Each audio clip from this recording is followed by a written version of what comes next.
बिस्मिल्लाहिर्रहमानिर्रहीम। अस्सलाम वालेकुम नाज़रीन, आप यूट्यूब चैनल देख रहे हैं। मैं इमरान खान हूँ। नाज़रीन, बलूचिस्तान पे तो जैसे क़यामत गुजर गई है, बड़ी खौफनाक सूरत हाल है।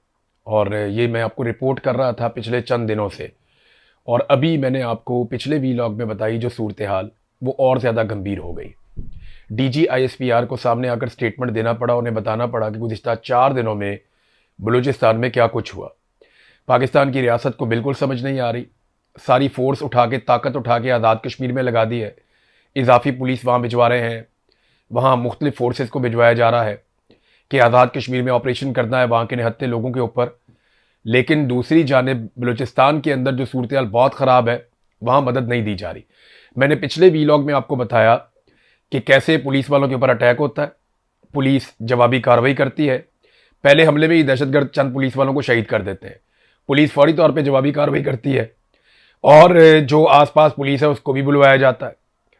तो पुलिस ने काफ़ी मुकाबला किया दहशतगर्दों का, जितनी देर वो कर सकते थे अपने महदूद वसाइल के साथ। पुलिस का असला खत्म हो रहा था, लोग बार बार कॉल कर रहे थे, लोग बार बार मैसेजेस कर रहे थे।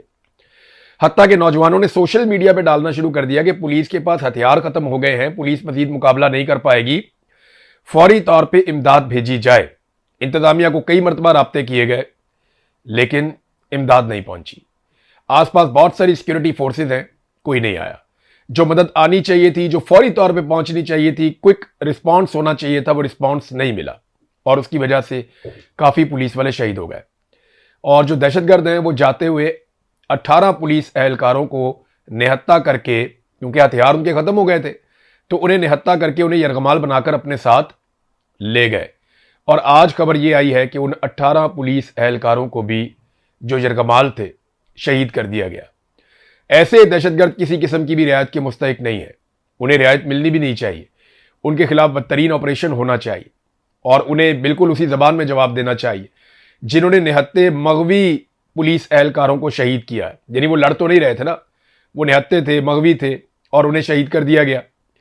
अब DG ISPR ने ना 2 चीज़ें ऐसी कही जिसपे मैं हैरान हो गया कि वो कह रहे हैं और कोई सवाल ही नहीं करता, उनसे पूछता ही कोई नहीं है कि आपने ये क्या कह दिया।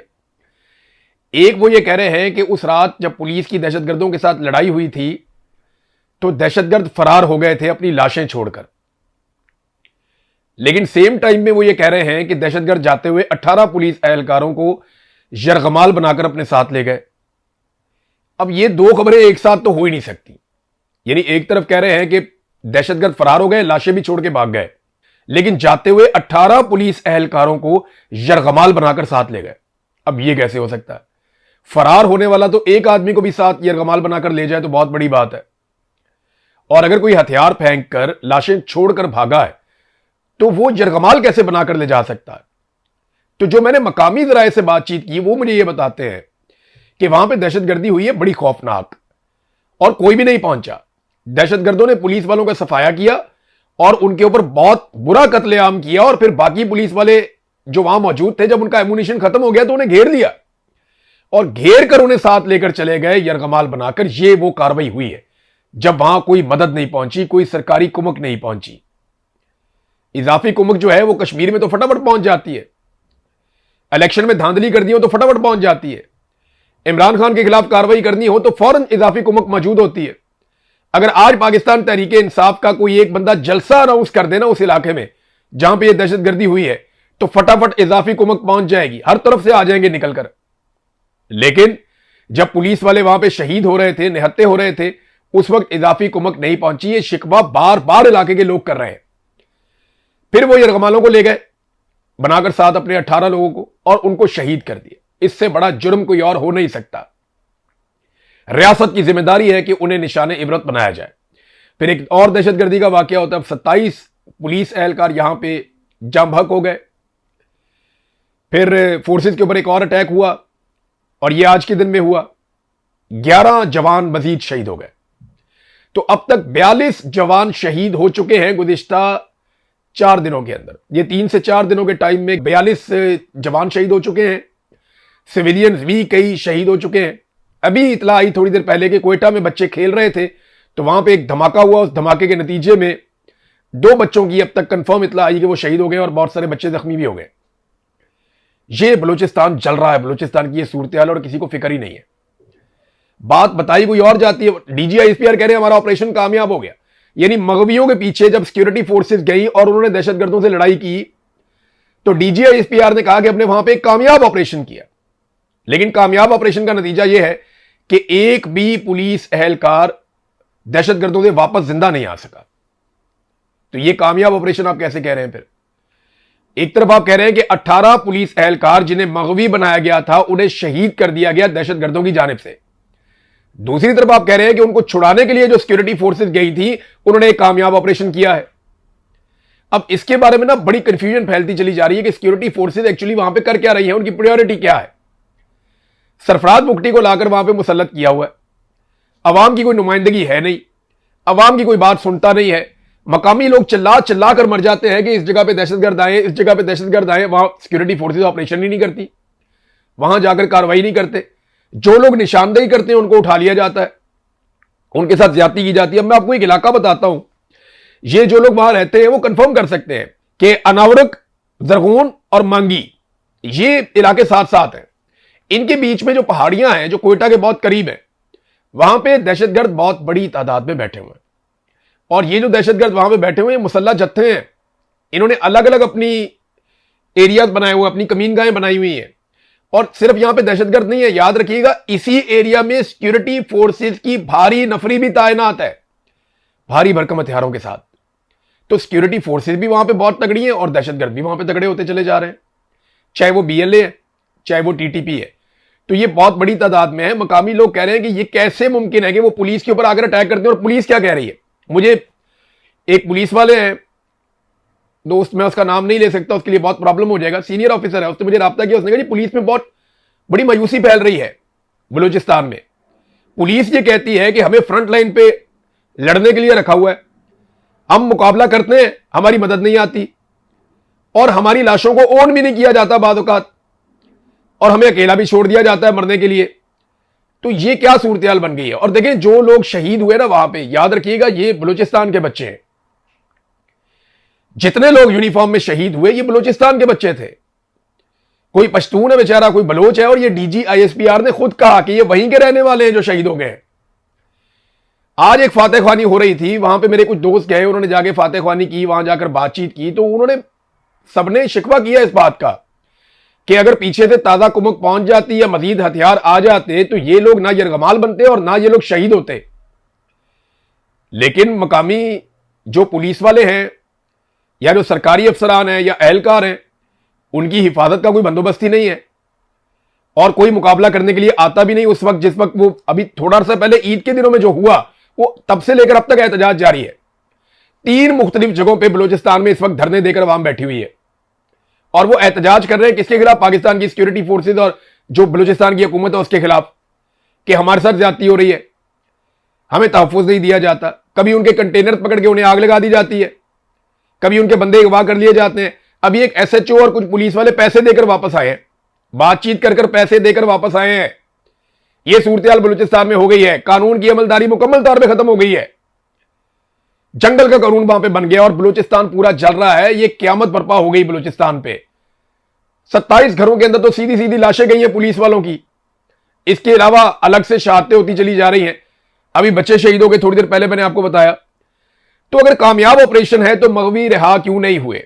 अगर दहशतगर्द फरार हुए तो वो 18 पुलिस वालों को अपने साथ कैसे लेकर चले गए?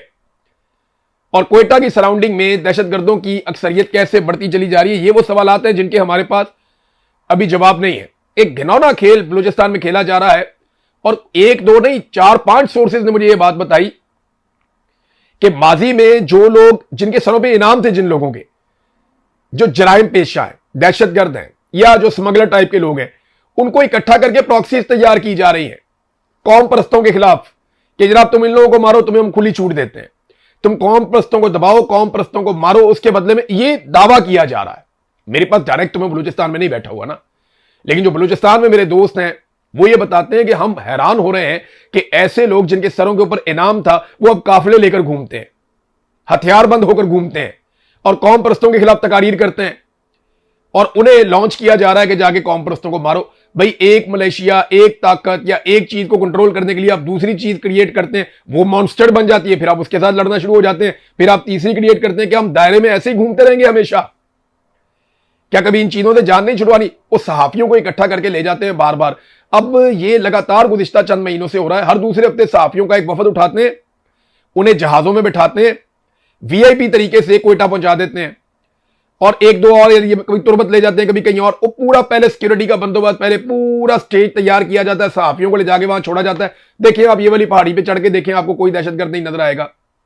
ये देखिए आप ये वाली जमीन पे चल, और बलोचिस्तान इतना बड़ा है कि आप गाड़ी चलाएं ना तो आप कई दिनों से खत्म नहीं कर सकते।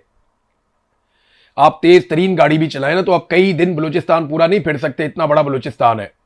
एक कोने से दूसरे कोने में जाने में आपको 24 घंटे लग जाते हैं, और वो इतना चौड़ा है, इतना बड़ा है बलूचिस्तान, बहुत दूर दराज इलाके हैं वहां पे। तो किसी एक एरिया में थोड़ा सा आप अमनो अमान कायम करके 10, 20, 30 किलोमीटर में आप सहाफियों को ले जाके वहां कहते हैं देखो जी कितना अच्छा है, वहां पे मकामी लोगों को बिठा के जी बात करें इनके साथ। आप वो इमेज बिल्डिंग कर रहे हैं। उनको लेकर जाओ, उन धरनों के अंदर मिलवाओ वहां पे लोगों से, उनसे पूछें वो के मसाइल क्या है, हालात क्या है। वो जो धरनों में लोग बैठे हुए उनकी बात सुनता ही कोई नहीं, कोई मीडिया उसको रिपोर्ट नहीं करता, किसी सहाफी को वहां जाने नहीं देते।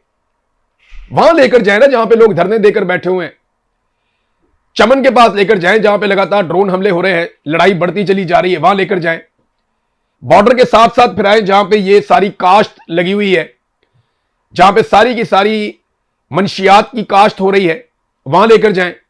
ब्राह्मचा की मंडी में लेकर जाएं जहां पे मंशियात की सबसे ज्यादा फैक्ट्रियां और पूरी दुनिया में मंशियात वहां से स्मगल होती है। वहां लेकर जाएं जहां पे कोकीन बनती है, वहां लेकर जाएं जहां पे अफीम बनती है, वहां लेकर जाएं जहां पे चरस और गांजा बनता है, वहां लेकर जाएं जहां पे आइस तैयार होती है। उन जगहों पे नहीं लेकर जाएंगे, ये लेकर जाएंगे वहां पे जहां थोड़ा सा एरिया बनाएंगे बेहतरीन टिप टॉप करके, वहां ले जाके सहाफियों कहते हैं कर दो। कभी बर्तानिया से ले जाते हैं, कभी यहां से ले जाते हैं, कभी वहां से ले जाते हैं, मुफ्त के टिकट देते जा रहे हैं। आओ जी आपको हम लेकर जाते हैं उन इलाकों में, जाकर आप बताएं बहुत अमनो अमान है। 42 लाशें गिरी है अभी मेरे लोगों की, कितना अफसोसनाक है। और ये सिलसिला कैसे खत्म होगा, ये सवाल सारे पूछते हैं कि जनाब इसका हल क्या है। देखिए अगर दहशतगर्दी आपने खत्म करनी है ना, तो आपको एक आजाद खारजा पॉलिसी भी चाहिए, एक आजाद दाखिला पॉलिसी भी चाहिए। आपको ताकत और डंडे के साथ सोचना बंद करना पड़ेगा। जितने भी सियासी कैदी हैं मारंग बलोच समेत, उन सबको आपको रिहा करना पड़ेगा। जबरी तौर पे जितने लोगों को लापता किया है उन तमाम लोगों को या तो रिहा करना पड़ेगा या उनकी लाशें उनकी खानदानों के हवाले करनी पड़ेंगी। उसके बाद बलूचिस्तान के वसाइल बलूचिस्तान के अवाम के ऊपर खर्च करने पड़ेंगे। बलूचिस्तान के अंदर अवाम की मुंतखब हुकूमत लानी पड़ेगी। फिर आप 5 साल 6 साल 10 साल आप इंतजार करेंगे, बलूचिस्तान बेहतर होना शुरू हो जाएगा। जब आप उनका बजट उन्हें देंगे, वो खुद अपने बजट को खर्च करेंगे। जब आप उनके मुंतखब नुमाइंदों को इजाजत देंगे, वो खुद अपने सूबे को बेहतर बनाएंगे। आपने 78 साल बलूचिस्तान के ऊपर जोर जबरदस्ती ताकत के साथ, डंडे के साथ, बंदूक के साथ हुक्मरानी करके देख लिया, कुछ ठीक नहीं हुआ, बल्कि बेड़ा गर्क हो गया हर चीज का। एक दफा बलूचिस्तान में बलूचिस्तान की आजाद हुकूमत जो वहां के लोग बनाए, उसे हुकूमत करने दें आप। मैं आपको शर्तिया कहता हूं 10 साल के अंदर बलूचिस्तान बेहतर हो जाएगा। आज से तो बहुत बेहतर हो जाएगा, ये खून रेजी खत्म हो जाएगी। खासतौर पे बुगटी को कत्ल करने के बाद जिस तरह मुक्के लहराए गए, या बुगटी को कत्ल करने के बाद जो कुछ किया गया, वो एक फौजी ने एक रेप ही किया था ना, एक लेडी डॉक्टर का। एक फौजी ऑफिसर था, उसने एक लेडी डॉक्टर का रेप कर दिया। बुगटी साहब ने मामला उठा दिया, उन्होंने कहा इसको सजा होनी चाहिए। मुशर्रफ साहब डट गए, नहीं मैं नहीं सजा होने दूंगा, मैंने देख लिया, मैंने पता कर लिया, ऐसा कुछ नहीं हुआ। जबकि वो सब हुआ था, मकामी लोग उसके गवाह थे। तो हुआ क्या, वो लड़ाई इतनी बढ़ गई कि बुगटी साहब को कत्ल कर दिया गया, अकबर बुगटी को। और अब तक लगभग 10-12 हजार लाशें तो हम उठा चुके हैं उसके बाद से लेकर अब तक, और लगातार ये सिलसिला जारी है। तो मारंग बलोच को छोड़ें, लापता अफराद को आजाद करें, मुंतखब नुमाइंदों के हवाले इक्तदार किया जाए, वसाइल वापस लौटाए जाएं, दाखिला और खारजा पॉलिसी अवाम के मुंतखब नुमाइंदे बनाएं, तो यकीन रखें कि हालात बेहतर होना शुरू हो जाएंगे। ये इस तरह रहेंगे नहीं। एक और खबर नाज़रीन जो मैंने आपको कल दी थी, खैबर पख्तूनख्वा हुकूमत जो है वो मुराद पास कर रही है, सहाफ़ियों के ऊपर सख्तियां करने के कवानीन पास कर रही है। ये चीज़ों के ऊपर बहुत तनकीद हुई। पाकिस्तान तहरीक इंसाफ ने खुद सबसे ज्यादा तनकीद की। अगर तनकीद के अंदर मैं आपको ग्रेडिंग करके दूं तो नंबर 1 सबसे ज्यादा तनकीद खैबर पख्तूनख्वा की हुकूमत के इन अमाल के ऊपर पाकिस्तान तहरीक इंसाफ के नौजवानों ने और उनके अपने वोटर सपोर्टर्स ने सोशल मीडिया के ऊपर की, नंबर 1। नंबर 2 पे जो तनकीद की, वो 2 नंबर तनकीद मीडिया के ऊपर की गई। और नंबर 3 के ऊपर जो तनकीद है वो दूसरी पॉलिटिकल पार्टीज कर सकी, उनका मुंह ही नहीं बनता, वो खुद ये काम करते रहते हैं सारा दिन। लेकिन वजीर आला खैबर पख्तूनख्वा ने अवामी दबाव पड़ने पर फौरी तौर पे हुक्म जारी किया कि जनाब हम इनके ऊपर नजरसानी करने जा रहे हैं, चाहे वो सहाफियों वाला मामला है, चाहे वो यानी पीका की टाइप का काम करने जा रहे थे ना वहां पे। उन्होंने कहा जी आजादी इज़हार राय का मामला हो, चाहे वो हमारी मुराद का मामला हो, हमारी सहूलियात का मामला हो, इस सारे के ऊपर हम नजरसानी करने जा रहे हैं। सुहेल आफरीदी को ऐसा क्यों करना पड़ा, सवाल यह है। देखिए ना, उस वक्त जब पीटीआई के सपोर्टर ने पीटीआई के ऊपर हमला कर दिया था कि भाई ये तुम किस तरह के कानून पास करने जा रहे हो, तुम अपने लिए हलवा इकट्ठा कर रहे हो, अवाम अजाब में पड़ी हुई है, इमरान खान जेल में पड़ा हुआ है, तुम मौजें कर रहे हो। तो जब पाकिस्तान तहरीके इंसाफ का वर्कर पीटीआई को पड़ गया था ना इतने मुश्किल हालात में, उस वक्त नून लीग का वोटर जो है वो रजा डार को डिफेंड कर रहा था, इसहाक डार का नवाज साहब, कि रजा डार ने रेप किया तो क्या हुआ या करवाया तो क्या हुआ। ये फर्क है आज पाकिस्तान तहरीके इंसाफ। मैं बड़ा खुश होता हूं ऐसी पॉलिटिकल पार्टी से। एक दौर में पाकिस्तान पीपल्स पार्टी का जो वोटर सपोर्टर था ना वो सामने खड़ा हो जाता था आके डट के, जुल्फिकार अली भुट्टो के, बेनजीर भुट्टो के, फिर जरदारी और बिलावल ने इतना मायूस किया वो बात ही नहीं करते। लेकिन आज जिस पॉलिटिकल पार्टी का वर्कर उसके पास ये शऊर है वो पाकिस्तान तहरीके इंसाफ है और अपनी जमात के खिलाफ खड़े होते हैं। तो देखिए वजह क्या बनी कि सुहेल आफरीदी को पीछे हटना पड़ा। एक तो पहले वो सारे लोग जो है उनको शर्म आनी चाहिए जो कल तक इस सारे को डिफेंड कर रहे थे, और आज सुहेल आफरीदी पीछे हट गया। पीछे तभी हटा ना कि जब गलत चीज थी, ना होती तो पीछे ना हटता। तो वो डिफेंड करने वालों को शर्म आनी चाहिए। नंबर 1, ये पाकिस्तान तहरीके इंसाफ ने अपना शऊर साबित किया है। नंबर 2, जब कोई हुकूमत अवाम के वोटों से आती है ना तो उसे इस बात की फिक्र रहती है कि अवाम नाराज ना हो जाए। जब आपकी हुकूमत बनेगी ना अवाम के वोटों से तो आपको फिक्र रहेगी कि यार अवाम नाराज होगी तो दोबारा वोट नहीं देगी। लेकिन जब आप वोटों के तस्मों के साथ लटक कर आएंगे तो फिर आप पता क्या कहते हैं, फिर आप कहते हैं जहाज की बात हुई है, लिया है भाई। फिर आप इस तरह की हरकत करेंगे टिल्ले मुंह के साथ कि भाई खरीदा है जहाज, जो होता है उखाड़ लो। फिर आप ये करते हैं। जब आप अवाम के वोटों से नहीं आए होते ना, वोटों के तस्मों के साथ लटक के जबान से पॉलिश कर करके आप इक्तदार में टिकटॉक बनाकर आ जाते हैं। फिर आपको कोई फिक्र नहीं होती कि अवाम क्या कह रही है। फिर आप कहते हैं खरीदा है भाई, जो उखाड़ना है उखाड़ लो। लेकिन जब आप अवाम के वोटों से आते हैं फिर आपको पीछे हटना पड़ता है, आपको अवाम की मंशा के मुताबिक फैसला करना पड़ता है। एक और चीज जो खैबर पख्तूनख्वा की पीटीआई हुकूमत ने साबित की कि ये लोग फाशिस्ट नहीं है। यानी आपको याद है पीका के खिलाफ लोग रो रो के मर गए और इन्होंने बड़े सख्त कवानीन बनाए। पंजाब में अजीबोगरीब काम इन्होंने डाल दिए, वफाक में डाल दिए, 26वीं 27वीं आईनी तरमीम में बेड़ा गर्क कर दिया आइन का। इतनी तनकीद हुई, ये टस से मस नहीं हुए। बल्कि ये इतने फाशिस्ट हैं, ये बंदे उठा लेते थे, मारते थे, कुटते थे। लेकिन खैबर पख्तूनख्वा पीटीआई हुकूमत ने वो कम से कम नहीं किया। लेकिन जो इमरान खान ने कहा वो भी नहीं किया। ना इन्होंने अभी तक स्ट्रीट मूवमेंट शुरू की, ना इन्होंने अभी तक कोई ड्रोन हमलों के ऊपर कोई एफआईआर दी, ना इन्होंने अभी तक जो एक बिल था जिसे हर हाल में खत्म करना था, पहले अली अमीन गंडापुर ने और उसके बाद सुहेल आफरीदी ने, action in aid civil power का जो एक कानून है उसे खत्म करना था, वो इन्होंने अभी तक खत्म नहीं किया। हालांकि इनके पास ये अक्सरियत मौजूद है, ये ताकत मौजूद है, ये जब चाहे खत्म कर सकते हैं। लेकिन उन्होंने खत्म नहीं किया क्योंकि उसके बाद फौज के पास ऑपरेशन करने की वो सलाहियत खत्म हो जाएगी, या वो उनके पास जो एक वजह है, जो उनके पास एक कानूनी जवाब है, वो खत्म हो जाएगा। लिहाजा इन्होंने अभी तक वो खत्म नहीं किया। नाज़रीन, एक जर्नलिस्ट है रेहान तारिक साहब, उन्हें गिरफ्तार कर लिया गया और उन्हें भी गिरफ्तार किया गया NCCIA की जानिब से। ये बरतानिया में गए हुए थे और अभी ये पता चला कि जवाद नकवी साहब हैं मजहबी रहनुमा, उनका कोई इंटरव्यू करते हुए इन्होंने कोई मुतनाज़ सवाल कर दिया था, तो उस पर इन्हें गिरफ्तार किया गया। 6 दिन का इनका रिमांड भी दे दिया गया। बहुत अफसोसनाक बात है। देखें, एक जर्नलिस्ट सवाल ही तो करता है, सवाल गलत भी हो सकता है। फिर मैंने एक वीडियो देखी जिसमें यही साहब रेहान तारिक साहब ये माफ़ी मांग रहे हैं अवाम से कि जनाब मेरे सवाल से अगर आपकी दिलदारी हुई है तो मैं माजरत चाहता हूँ, मुझे माफ़ कर दें। तो इंसान से गलती हो, अगर माफ़ी मांग ले, एक लाइल्मी भी बंदा सवाल भी कर देता है। लेकिन फौरी तौर पे इस मामले को लेकर NCCIA ने एक मुकदमा दर्ज किया, वो एयरपोर्ट पे वापस है, उन्हें वहाँ से अरेस्ट कर लिया और 6 दिन का उनका रिमांड भी दे दिया। देखिए, अगर ऐसा कोई मसला है तो आप एक नोटिस जारी करते हैं, आप सहाफ़ी को कहते हैं आगे पेश हो जाए, आपके खिलाफ कंप्लेंट आई हुई है, हमारे सवालों के जवाब दे दें और आप हमें मुतमईन कर दें। ऐसे केसेस में आप उसको बेल अप्लाई करने का मौका भी दे देते हैं। लेकिन यहां पे तो ना एक सिलसिला चल रहा है कि साबित करना है हमने कि हमसे ज्यादा जालिम और फस्तायत वाला कोई भी नहीं है। बहरहाल जो भी है, इसका फायदा नहीं होगा, इसका नुकसान होगा, और अल्टीमेटली इसकी कीमत पाकिस्तान को ही चुकानी पड़ती है। जब आप एक एक एक एक करके सबको मारते हो, देखें अहमद फरहाद को इतना जबरदस्त ज़हनी टॉर्चर किया जा रहा है कि ये वीडियो बनाओ, घर जाओ, वीडियो नहीं बनाओगे हम नहीं छोड़ेंगे। ये उनकी फैमिली के जराये से मेरे तक मालूमात आई है। वो कहते नहीं, मैं वीडियो नहीं बनाऊंगा। वीडियो उनसे बनाने के लिए हो सकता है कि जबरदस्ती करके, जोर लगा के, जुल्म करके उनसे कोई वीडियो बना ली जाए, तो क्या इससे कश्मीरी जो है वो एक नए मौके पे चले जाएंगे? ऐसा नहीं होगा। मेरे हवाले कर दें आप अपना कोई भी एक जर्नैल, इवन मेरे हवाले आप कर दें अपना कोई ताकतवर से ताकतवर आदमी, आप बहुत बड़े से बड़ा आदमी मेरे हवाले कर दें, आप अपना जर्नैल, जर्नैल सबसे बड़ा होता है ना, जर्नैल कोई अपना मेरे हवाले कर दें, आप मुझे सिर्फ दे दें 10 दिन के लिए, जो स्टेटमेंट आप कहते हैं मैं उससे निकलवा दूंगा आपको। जो स्टेटमेंट आप कहते हैं, इस तरह का स्टेटमेंट आप निकलवाएंगे तो क्या फर्क पड़ेगा उससे? क्या लोगों की सोच बदल जाएगी? लोग बेवकूफ है, उन्हें नहीं पता कि ये बंदा पकड़ा गया था, अब इसका स्टेटमेंट आ गया। क्या साबित करना चाहते हैं कि हम बहुत ताकतवर हैं, हम पाकिस्तानी अवाम को डंडे से चलाएंगे? और डंडे से मुल्क नहीं चलते होते, डंडे से मुल्क नहीं चलते होते, और सिक्योरिटी फोर्सेस का यह काम नहीं होता। यह सिविलियंस का काम है कि वो फैसले करें। बहरहाल इन्हें समझ आएगी तो ठीक है, नहीं आएगी तो लोग एक दिन खुद समझा देंगे। अब तक के लिए इतनी, अपना ख्याल रखिएगा, अपने चैनल का भी। अल्लाह हाफ़िज़।